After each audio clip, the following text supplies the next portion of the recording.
سورہ بقرہ یہ سورہ فاتحہ کے بعد آنے والی صورت ہے، اور تدوین میں اور ترتیب میں یہ دوسرے نمبر کی صورت ہے۔ یعنی قرآن کریم میں پہلے سورہ فاتحہ ہے، اس کے بعد سورۃ بقرہ ہے۔ ظاہر ہے کہ اشاعت اور تدوین میں اس کا دوسرا نمبر ہے، اگرچہ نزول میں اس کا دوسرا نمبر نہیں ہے، نزول کے اعتبار سے اس کا مختلف نمبر ہے، لیکن تدوین اور کتابت بھی یہ دوسرے نمبر پر ہے۔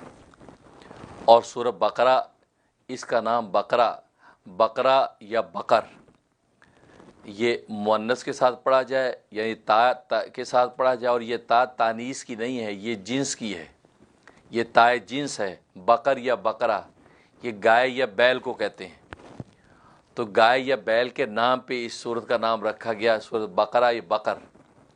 اور بقرہ یا بقر جو ہے عربی میں اس کا معنی ہوتا ہے چیرنا، شق کرنا، تو اس کو بقرہ اس لیے کہتے ہیں، گائے کو بقرہ اس لیے کہتے ہیں کہ وہ ہل چلاتے وہ زمین کو چیرتی ہے، جب ہل چلاتے ہیں تو وہ زمین کو چیرتی ہے، اس لیے اس کو بقرہ کہا جاتا ہے عربی میں۔ اس سورت کا نام سورۃ بقرہ رکھا گیا ہے، اور یہ بات آپ جانتے ہیں کہ قرآن کریم کی جتنی بھی صورتیں ہیں ان کے نام بھی توقیفی ہیں، یعنی وحی الہی کے ذریعے سے ان ناموں کا نبی کریم صلی اللہ علیہ وسلم پر نزول ہوا کہ اس کا نام فلاں ہے، اس کا نام فلاں ہے، اس کا نام فلاں ہے۔ لہٰذا اس کا نام سورۃ بقرہ اللہ تبارک و تعالیٰ ہی کی طرف سے متعین کیا گیا، اور اس لیے متعین کیا گیا کہ اس سورۃ بقرہ میں ایک بقرہ کے حوالے سے عجیب و غریب واقعہ موجود ہے، اور یہ اللہ تبارک و تعالیٰ کی سنت ہے کہ بسا اوقات سورت کے اندر کوئی عجیب و غریب واقعہ یا عجیب و غریب کوئی مضمون ہوتا ہے، یا کوئی ایسا عنوان اس کے اندر خاص ہوتا ہے کہ جس کو سامنے رکھتے ہوئے اللہ تبارک و تعالیٰ اس سورت کا نام متعین فرما دیتے ہیں۔ لہٰذا سورہ بقرہ کا نام بھی بقرہ اس لیے رکھا گیا کہ اس سورت کے اندر ایک گائے کا قصہ ہے، اور بڑا عجیب و غریب قصہ ہے، اس لیے اللہ تبارک و تعالیٰ نے اس کا نام بقرہ متعین کر دیا۔ حالانکہ اس سورت میں اور بھی قصے ہیں، اس لیے کہ یہ سورت قرآن کریم کی سب سے بڑی سورت ہے، سب سے زیادہ مضامین اس کے اندر ہیں۔ اس سورت مبارکہ میں معاشرت کے مضامین ہو، عبادات کے حوالے سے ہدایات ہوں، سب سے زیادہ مضامین، شبہات اور اشکالات کو رفع کرنے کے مضامین ہو، سب سے زیادہ سورہ بقرہ میں، اس لیے اس کو راس القرآن فرمایا کہ یہ قرآن کریم کا سردار ہے۔ سورہ بقرہ قرآن کریم کا سردار ہے، گویا کہ سب سے بڑی سورت اور سب سے زیادہ مضامین اس کے اندر موجود۔ تو اصل میں قصہ یہ ہوا کہ بنی اسرائیل کے اندر ایک شخص تھا، حضرت موسیٰ علیہ السلام کا زمانہ تھا، اس شخص کا نام تھا عامیل۔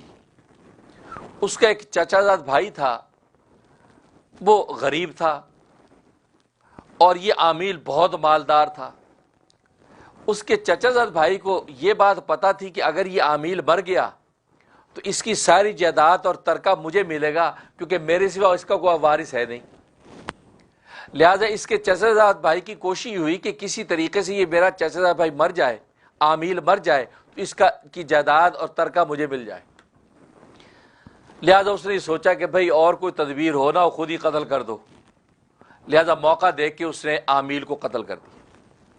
قتل کر کے اس کی لاش اٹھا کر ایک گنجان محلے کے اندر درمیان میں جا کے پھینک دی، اور واپس اپنے محلے میں بھاگایا، اور آ کے مقدمہ دائر کر دیا کہ میرے چچا زاد بھائی کو کسی نے قتل کر دیا۔ اور یہ مقدمہ جب موسیٰ علیہ السلام کے پاس پہنچا، اور پورے علاقے میں کھلبلی مچ گئی کہ یار کون مار گیا اس کو۔ اب یہ مدعی بنا پھرتا ہے کہ بھئی میرا دعویٰ دائر کیا جائے، قاتل کو ڈھونڈا جائے، کیفر کردار تک پہنچایا جائے۔ اب وہ مختلف لوگوں پر شکوک و شبہات کیے جا رہے ہیں، چنانچہ اس نے بھی چند لوگوں کے نام لیے۔ حضرت موسیٰ علیہ السلام نے بلایا، کیا تم نے قتل کیا؟ کہا کہ نہیں جی، ہمیں تو پتہ ہی نہیں، ہم نے تو قتل نہیں کیا۔ اب موسیٰ علیہ السلام بھی حیران ہیں، اور تمام بنی اسرائیل پریشان ہے کہ آخر قاتل ہے کون۔ تو کسی نے کہا کہ آپ اللہ تبارک و تعالیٰ سے دعا کریں کہ اللہ تبارک و تعالیٰ آپ کی رہنمائی کریں کہ قاتل کون ہے۔ تو حضرت موسیٰ علیہ السلام نے اللہ تبارک و تعالیٰ سے دعا کی، تو اللہ تبارک و تعالیٰ نے فرمایا کہ ان کو کہو کہ ایک گائے ذبح کریں، گائے ذبح کریں، اور گائے ذبح کر کے اس کا گوشت کا لوتھڑا اس مردے پہ لگائیں، میت پہ لگائیں، یہ مردہ زندہ ہو جائے گا، اور زندہ ہو کر نام بتا دے گا قاتل کا۔ یہ بات اب موسیٰ علیہ السلام نے کہا کہ ان اللہ یأمرکم ان تذبحوا بقرہ، کہ اللہ تبارک و تعالیٰ تمہیں حکم دیتا ہے کہ گائے ذبح کر دو. اب یہ لہت و لال کرنے لگے, آئیں بائیں شائیں کرنے لگے, گائے ذبح, بلکہ ٹھٹھا مذاق اڑانے لگے بھائی گائے کا کیا تعلق اس مردے کو بتانے کے ساتھ, بلکہ ہنسنے لگے کہ پہلے تو وہ مردہ, اب گائے کو مردہ کر دو. اب کہتے وہ مردہ گائے سے زندہ ہو جائے گا, یہ کیا بات ہے بھائی, ڈائریکٹ کیوں نہیں زندہ ہو رہا؟ جیسے آج بھی لوگوں میں بیماریاں ہوتی ہیں, کسی ناصح کی نصیحت کو ماننے کے بجائے پازیٹیو لینے کے بجائے نیگیٹو لے لیتے ہیں. اب وہ ٹھٹھا کرنے لگے اور کہنے کہ اے موسیٰ آپ ہم سے مذاق کر رہے ہیں, یہ کیا مذاق کی بات کی آپ نے؟ اس پر آپ نے کہا اعوذ باللہ ان اکون من الجاہلین, میں اللہ کی پناہ لیتا ہوں کہ میں جاہلوں میں سے ہو جاؤں. یہ اللہ کے امر کا معاملہ ہے, میں جہالت سے مذاق کروں تمہارے ساتھ؟ یہ میں اللہ تبارک و تعالیٰ کی وحی کا پیغام تمہیں پہنچا رہا ہوں. اب کہنے لگا اچھا گائے کو خاص گائے ہوگی کہ جس کے گوشت کا لوتھڑا لگنے سے وہ زندہ ہوگا, عام گائے سے تو نہیں ہوگا. لہذا پوچھنے لگے جی گائے کیسی ہو, اس کے کوئی اوصاف بتائیے, اس کی کوئی ڈیٹیل بتائیے, ہمیں تو سمجھ میں نہیں آ رہی یہ بات آپ کی. ویسی کوئی گائے لے کے ذبح کر دیں تو یہ کیا بات ہوئی؟ ایسے کتنی گائے ذبح کرتے کبھی وہ زندہ نہیں ہوتا. حدیث میں آتا ہے کہ سرکار دو عالم صلی اللہ علیہ وسلم فرماتے ہیں کہ اگر بنی اسرائیل کوئی سی بھی گائے لے کے ذبح کر دیتے تو اللہ تبارک و تعالی اسی سے ان کا مقصد پورا کر دیتے. لیکن جب زیادہ سوالات کرو گے پابندیاں اتنی بڑھتی جائیں گی, پابندیاں اتنی بڑھتی جائیں گی. لہذا جب حکم آیا, حکم سمجھا, کر ڈالو بس. اب وہ جب سوالات پہ سوالات, اور ان کے سوالات کا مقصد تحقیق نہیں تھا بلکہ ان کا مقصد تو اجتناب تھا, بچنا چاہتے تھے وہ تو, کیونکہ بیچ میں خود قاتل بھی تو شامل تھا, اس کو بھی تو یہ ڈر تھا کہ یار یہ نہ ہو کہ واقعی یار کوئی چکر ہو جائے میرا ہی نام آئے گا. اب وہ بھی سب کے ساتھ مل کے منع پہ لگا ہوا تھا تاکہ یہ معاملہ جو ہے اس پہ گرد پڑ جائے تو پھر میراث مجھے مل جائے. اب جب یہ سوالات کرتے رہے اور اللہ تبارک و تعالی جوابات دیتے رہے, پابندیاں بڑھاتے رہے, ایسی گائے ہو ایسی گائے, اور صاحب سورہ بقرہ پورا آگے وقت پہ آئے گا, ساری اتنی پابندیاں لگ گئیں کہ ایسی گائے چاہیے. اب یہ گائے ڈھونڈتے پھر رہے ہیں کہ بھی ایسی گائے کہ جی جو ہل کے اندر جوتی نہ گئی ہو, نہ بوڑھی ہو نہ جوان ہو, اس کا زرد رنگ ہو, اور ایسا زرد رنگ ہو کہ دیکھنے والوں کو بھلا لگے, سورج کے شعاع پڑے تو اس کا رنگ چمکے. تو یہ ساری شرطیں بڑھتی گئیں. اب ایسی گائے کہاں ڈھونڈیں؟ اب یہ ڈھونڈتے پھر رہے پریشان. ادھر یہ ہوا کہ بنی اسرائیل میں ایک صالح اور نیک آدمی تھا, اس کا ایک بچہ تھا چھوٹا معصوم, اور اس کی ایک بچیا تھی, گائے کا بچہ, اس کے بچیا. اب اس نے دیکھا کہ یار میرا بچہ چھوٹا ہے اور میرا بھی کچھ زیادہ وقت نہیں ہے, عمر ہو گئی ہے, یہ نہ ہو کہ کسی وقت بھی میرا جو وصال ہو گیا, انتقال ہو گیا, تو اس بچے کو کون سنبھالے گا, اس کا کوئی روزگار ہی نہیں ہے.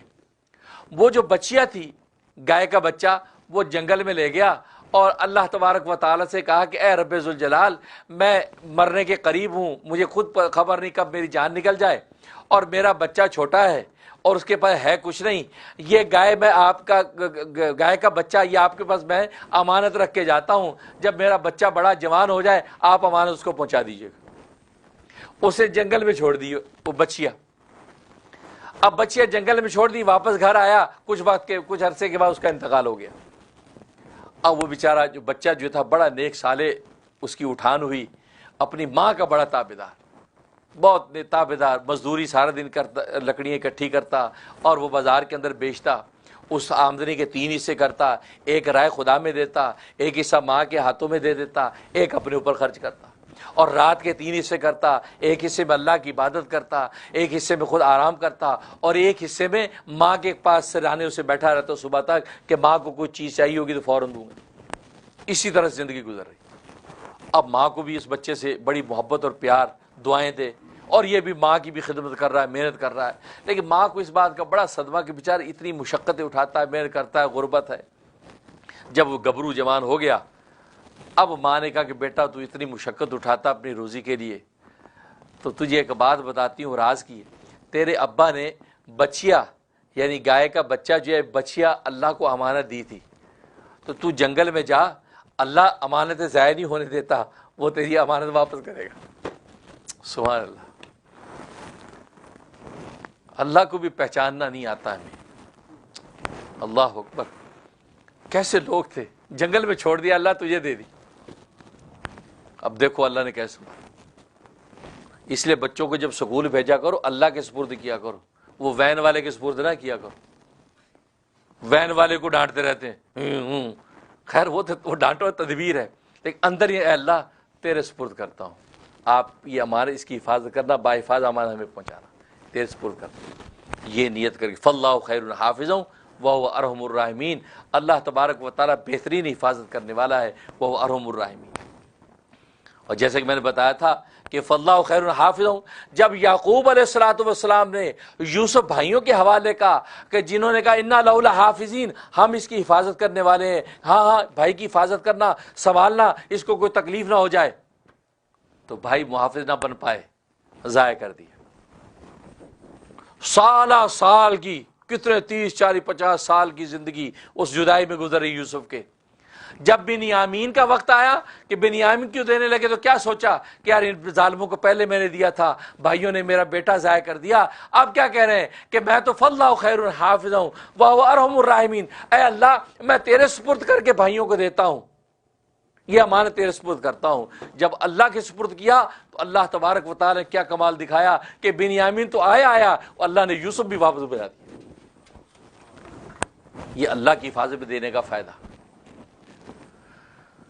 اور اس ماں نے کہا کہ جنگل میں جا اور جا کے کہے اے ابراہیم اور اسماعیل کا رب، میری امانت مجھے واپس لوٹا دے جو میرے باپ نے آپ کے پاس رکھی تھی۔ تو ایک گائے آئے گی، زرد رنگ ہوگا، اس کا رنگ بڑا خوبصورت حسین ہوگا، ایسے شعائیں جیسے نکلتی ہیں سورج کی وہ نکلیں گی، اور وہ آئے گی، اس کی گردن سے پکڑ کے لے آنا۔ ٹھیک ہے، چلا گیا، یہ آواز لگائی یا رب ابراہیم و اسماعیل، اے اسماعیل ابراہیم کا رب، میرے باپ کی امانت جو تجھے یہاں دی گئی تھی، آج وہ امانت میں واپس لینے آیا ہوں، اے اللہ میری امانت مجھے واپس لوٹا دے۔ گائے نکلی جھاڑیوں میں سے، زرد رنگ کی گائے، اب یہ آگے بڑھا اور ایک گردن سے پکڑ لی۔ حالانکہ وہ گائے کی حالت یہ تھی کسی کے ہاتھ نہیں آتی تھی، وہ کوئی جانور، کوئی درندہ، کوئی انسان کبھی آتا تو غائب ہو جاتی، بھاگ جاتی، ظاہر اللہ نے حفاظت اس کی کرنی تھی۔ اب یہ گردن سے اس کو پکڑ لی، جیسے گردن سے پکڑا تو گائے بولی، گائے نے کہا گردن سے کیوں پکڑتا ہے، میرے اوپر بیٹھ جا، میرے اوپر سوار ہو جا، اتنا لمبا سفر کرے گا گھر تک، میرے اوپر سوار ہو، میں تیری خادم۔ تو بیٹے نے کہا کہ نہیں نہیں، میری ماں نے مجھے کہا تھا گردن پکڑ کے لانا، میں تیری گردن ہی پکڑ کے جاؤں گا، میں تیرے اوپر نہیں بیٹھوں۔ تو گائے بولی، گائے نے کہا کہ آج اگر تو اپنی ماں کی بات بھول کر میری بات مان کر میرے اوپر بیٹھنے کی کوشش کرتا تو میرے اوپر بیٹھ نہیں سکتا، تو میں بھاگ جاتی، تو مجھے قابو نہ کر سکتا، لیکن تو نے اپنی ماں کی اطاعت کی ہے اور بالکل صحیح کی ہے، اب میں تیرے قابو میں ہوں۔ اور تجھے پتا ہے تو اپنی ماں کی جو اطاعت کرتا ہے، ماں کی جو عقیدت محبت کرتا ہے، اس کی وجہ سے اللہ کے ہاں تیرا یہ مقام ہے، اگر تو پہاڑ کو حکم دے تو پہاڑ تیرے ساتھ چلنے لگے گا۔ آج لوگوں نے ماؤں کو پہچانا کہاں ہے، آج ماؤں کو پہچانا کہاں ہے۔ آج کے یہ ٹین ایج بچے تو کہتے ماما یو ڈونٹ نو، بلکہ کہتے you know nothing. Don't know میں میرے خیال تھوڑی سی ہلکا ہاتھ ہے، جو نو نتھنگ میں تو بالکل سرا لگا دیا نا، ماما آپ کو کچھ پتا نہیں ہے۔ اب ماں بیچاری نہیں بیٹا کوئی نہیں، چلو بیٹا کوئی بات، ارے تمہیں کیا پتا ماں کیا چیز ہے، جسے 9 مہینے پیٹ کے اندر تمہیں رکھا ہے اور تمہیں سارے کمالات کا مجسم بنا کے دنیا کو پیش کر دیا۔ اور نبی فرماتے ہیں کہ 9 مہینے کی جو تکلیف، جو درد اس کو اٹھے، فرمایا کہ تم ساری زندگی بھی اگر ماں کی خدمت کرتے رہو، اس کے کسی ایک درد کا بھی بدلہ پورا نہیں کر سکتے۔ آج تو ماں باپ کی نافرمانیاں بڑھتی جا رہی ہیں، اور ماں کا مقام، اللہ اکبر، ایسے نہیں کہہ دیا ایک صحابی یا رسول اللہ این الجنہ، اے اللہ کے رسول جنت کہاں ہے، وہ یہ سوچ کے پوچھا اس نے کہ شاید 7واں آسمان، 7 وہ یہ خبر دیں گے نبی تحت اقدام امک، تیری ماں کے قدموں کے نیچے، آسمانوں کی جنتیں اتار کے پیروں میں ڈال دیں کہ تیری ماں کے قدموں کے نیچے جنت۔ یہ ماں کا مقام، کہا کہ تیری اطاعت جو ماں کے ساتھ ہے اس کی وجہ سے تیرا اتنا مقام ہے کہ تو پہاڑ کو اور حکم دے تو پہاڑ تیرے ساتھ چلنے لگے گا۔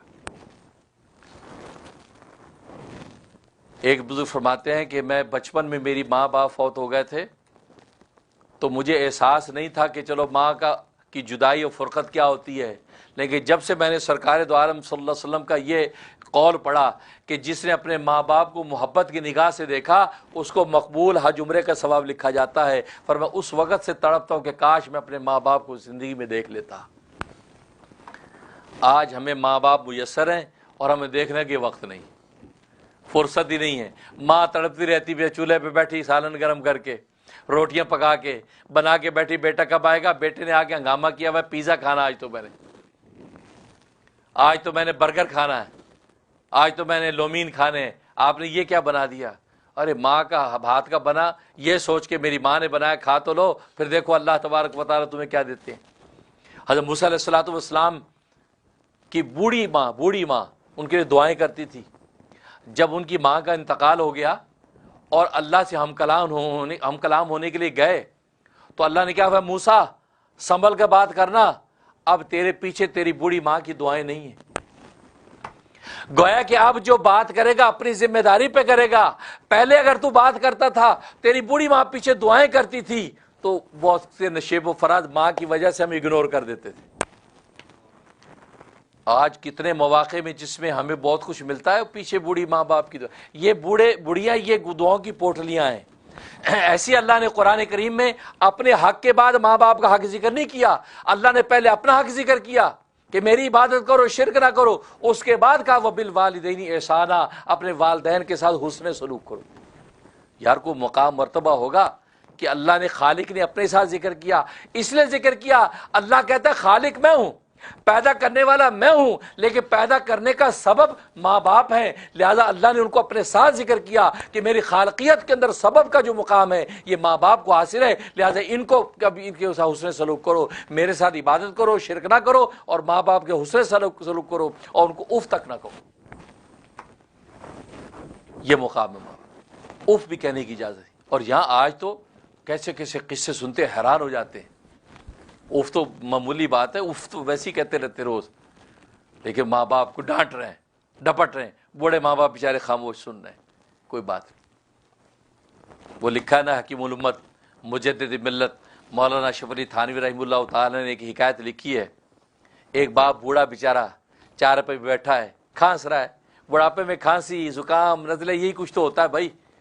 اب تم لوگ بڑھاپے میں جاؤ گے، جوانی آج جوانی کی تڑ ہے، تو تمہیں بھی کھانسی زکام نزلے لگ رہے ہیں، تمہیں کون سے پھول لگیں گے؟ اب وہ بوڑھا کھانس رہا ہے تو منڈیر پہ جو ہے ایک کوا آگے بیٹھا، تو باپ پوچھتا ہے بیٹا یہ منڈیر پہ کیا بول رہا ہے؟ تو بچہ کہتا ہے ابا کوا ہے، کوا۔ اچھا، چپ ہو گیا۔ تھوڑی دیر کے بعد پوچھا بیٹا یہ منڈیر پہ کیا بول رہا ہے؟ ابا کوا ہے نا، کوا۔ اب تپنا شروع ہو گیا۔ اب تیسری بار پھر پوچھ لیا کہ بیٹا یہ منڈیر پہ کیا بول رہا ہے؟ ابا آپ کو بتا دیا نا کوا ہے بھائی، اور ہمیں ٹائم نہیں ہے، اب آپ ہی کے سوال کا جواب دے، کوا ہے نا، بتا دیا۔ اب باپ نے کہا بیٹا یہ بچپن میں تو نے یہ سوال 17 مرتبہ مجھے کیا تھا، 17 ٹائم، کہ ابا یہ کیا ہے، ابا یہ کیا ہے۔ میں نے ہر مرتبہ تیرا منہ چوم کے کہا تھا بیٹا یہ کوا ہے، بیٹا یہ کوا ہے، اور میں نے 3 مرتبہ تجھ سے سوال کیا اور تو تپ گیا۔ یہ حالت ہے آج ہماری۔ انہوں نے ماں باپ نے ایسے قربانیاں دی، تو ماں کی اطاعت پر اللہ تبارک و تعالی نے وہ مقام عطا کر دیا کہ پہاڑ ساتھ چلنے لگیں گے۔ اب یہ لے کے گھر آ گیا، ماں سے کہا کہ یہ آ گیا۔ ماں نے کہا بیٹا تیرا روزگار بھی نہیں ہے، پریشانی ہے، تو ایسا کر اس گائے کو منڈی میں جا کے بیچ دے، جو پیسے آئیں کام ملا۔ تو بیٹے نے کہا اماں کتنے کی بیچوں؟ کہا کہ 3 دینار۔ سر مارکیٹ ویلیو اس گائے کی 3 دینار تھی، 3 دینار کی۔ اب یہ لے کے گئے منڈی۔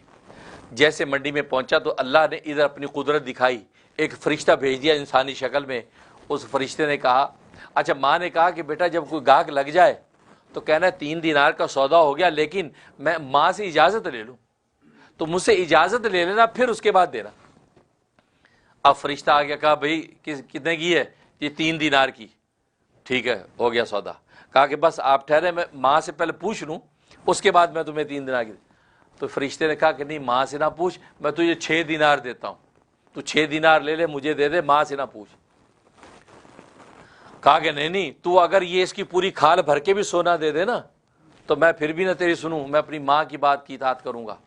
واپس آ گیا، اماں سے کہا کہ اماں کوئی اسی طرح بات ہوئی۔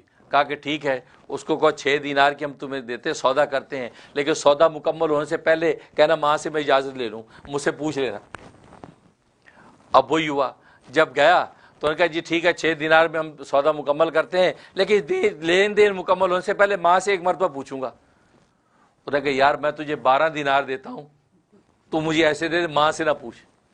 کہا کہ میں تجھے بتایا تو سونا بھر کے بھی کھال میں دے تو بھی نہیں لوں گا، میں پوچھوں گا ماں سے۔ چلا گیا، کہا کہ اماں وہ یہ بات، وہ کہتا 12 دینار دے دے اور تو دیتا ہوں اور ماں سے نہ پوچھ۔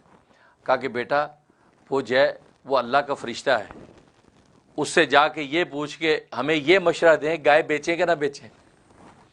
کہا کہ وہ گاہک نہیں ہے، وہ اللہ کا فرشتہ ہے۔ ادھر ماں پر اللہ نے القاء کر دی۔ اب یہ جب گیا تو کہا کہ بھائی تو فرشتہ ہے اللہ کا، اب ہمیں یہ مشورہ دے کہ ہم یہ بیچیں کہ نہ بیچیں۔ کہا کہ نہ بیچو، ابھی صبر کرو، ابھی نہ بیچو، اب وقت آئے گا تو انشاءاللہ تمہیں نفع ہوگا۔ واپس آ گئے، کہا کہ اماں اس نے کہا کہ نہ بیچیں، بس ٹھیک ہے بیٹا اس کو ادھر باندھ دے، نہ بیچ۔ ادھر میں نے بتایا وہ قصہ چل رہا تھا۔ اچھا جو اوصاف وہ پوچھ رہے تھے اللہ وہی گائے والے اوصاف بتا رہے تھے، زرد ہوگی، ایسی ہوگی، ایسی ہوگی، اوصاف سارے اللہ تبارک و تعالی نے دیکھو ادھر کس طریقے سے اپنی رحمت دکھانی ہے۔ اب یہ ڈھونڈ رہے ہیں، ان کو گائے مل گئی، پتہ چلو ہو اس یتیم بچے کے پاس گائے ہے، اس کے پاس گائے ہے، اور کہا کہ بھی یہ گائے ہمیں چاہیے۔ تو کس حساب سے چاہیے؟ ایک روایت میں آتا ہے کہ ایک طرف گائے اور دوسری طرف جو ہے سونا تولیں گے، تو اتنا سونا دینے کو تیار، کیونکہ وہ سوچ بھی نہیں سکتے تھے کہ ایسی گائے مل جائے گی۔ بھائی یہ گائے مل گئی، لہٰذا یا سونے میں تول کے لیں گے۔ اور ایک روایت میں آتا ہے کہ اس کی کھال کے اندر جتنا سونا بھرا گیا وہ اتنا سونا بھر کے تجھے دے دیں۔ لہٰذا وہ گائے کو سونے کے بدلے تول کے سونا جناب اس یتیم کو دے دیا۔ اللہ نے اس کے وارے نیارے، کیونکہ ماں باپ کی اطاعت اور عقیدت کرنے والے کو اللہ نوازتا بہت ہے۔ اس لیے حدیث میں آتا ہے کہ حضرت موسیٰ علیہ السلام سے اللہ تبارک و تعالیٰ نے فرمایا کہ موسیٰ لوگوں سے جا کے یہ بتا دو کہ جو اپنے ماں باپ کی اطاعت کریں گے ان کو دنیا کے اندر ہم 3 انعام دیں گے۔ ایک انعام یہ دیں گے کہ ان کی عمر لمبی کر دیں گے، دوسرا انعام یہ دیں گے کہ ان کو خوب دنیا میں مال و دولت دیں گے، تیسرا انعام یہ دیں گے کہ ایسی تابع دار اولاد ان کو دیں گے کہ جیسے یہ اپنے ماں باپ کی آنکھوں کی ٹھنڈک بنا ہوا ہے اس کی اولاد اس کی آنکھوں کی ٹھنڈک بنے گا۔ اور فرمایا لوگوں سے بتا دو کہ جو اپنے ماں باپ کی نافرمانی کریں گے ان کو ہمیں 3 عذاب دیں گے۔ پہلا عذاب یہ دیں گے ان کی عمر کم کر دیں گے، دوسرا عذاب یہ دیں گے ان کی زندگی میں سے دولت کو کھینچ لیں گے، اور تیسرا عذاب یہ دیں گے کہ ان کو بھی ایسی نافرمان اولاد دیں گے جیسے یہ اپنے ماں باپ کی اذیت بنے ہوئے ہیں اسی طریقے سے وہ بھی اس کے لیے اذیت بنیں گے، یہ فرمایا۔ اور آج دنیا کے اندر یہ تو چاہیے، ہمیں مال و دولت چاہیے، لمبی عمر چاہیے، اور آگے اولاد من پسند چاہیے، یہی چاہیے نا۔ تو آج دنیاوی اعتبار سے بھی یہ چاہیے تو ماں باپ کی اطاعت کر لو، اللہ تبارک و تعالی یہ تینوں نعمتیں تمہیں عطا کر دیں۔ آج ماں باپ کی اطاعت ہے نہیں، پھر کہتے ہیں دولت مند بن جائے۔ ماں کو ناراض کر کے گھر سے باہر دکان کھولنے جاتے ہیں، ماں کو ناراض کر کے گھر سے باہر کام پہ نکلتے ہیں، تو اللہ تبارک و تعالیٰ کی رحمت کیسی ہوگی؟ صبح شام وائٹامنس کھا رہے ہیں، ایکسرسائزیں ہو رہی ہیں، سب کچھ ہو رہا ہے، لیکن ماں باپ کی اطاعت نہ کر کے نقصان پہنچا رہے ہیں، عمریں اپنی کم کر رہے ہیں، دولتیں کم کر رہے ہیں۔ نہیں، فرمایا کہ اگر تمہیں دولت چاہیے، عمر چاہیے، اور تمہیں اسی اولاد چاہیے تو اپنے ماں باپ کی اطاعت کرو۔ اس طریقے سے اللہ تبارک و تعالیٰ نے حضرت موسیٰ علیہ السلام کو پیغام دے دیا کہ انسانوں کو بتا دو۔ اور میں نے جیسے بتایا کہ موسیٰ علیہ السلام سے خود اللہ نے فرمایا تیری ماں پیچھے نہیں ہے، اس کا مطلب یہ ہوا کہ جلیل القدر پیغمبر کو بھی اس کی ماں کی دعاؤں کا فائدہ پہنچتا ہے۔ پیغمبر یہ سمجھے کہ میں پیغمبر ہوں، مجھے ضرورت ہی نہیں ہے، نہیں، ان کی بوڑھی ماں کی دعاؤں کا فائدہ اس کو بھی پہنچتا ہے۔ تو خیر، اب جناب ادھر وہ گائے دے دی، اب گائے کو ذبح کرنے کا حکم دیا کہ ذبح کرو۔ گائے ذبح کی، اور ایک قول یہ ہے کہ فرمایا کہ گائے کی جو دم ہے یہ دم اس میت پہ مارو، مردے پہ مارو، اور ایک ہے کہ گائے کی یہ ران بونگ کی ہڈی جس کو بولتے ہیں، لیفٹ ران، الٹی ران، تو یہ بونگ کی ہڈی یہ اس کے اوپر مارو تو وہ زندہ ہو جائے گا۔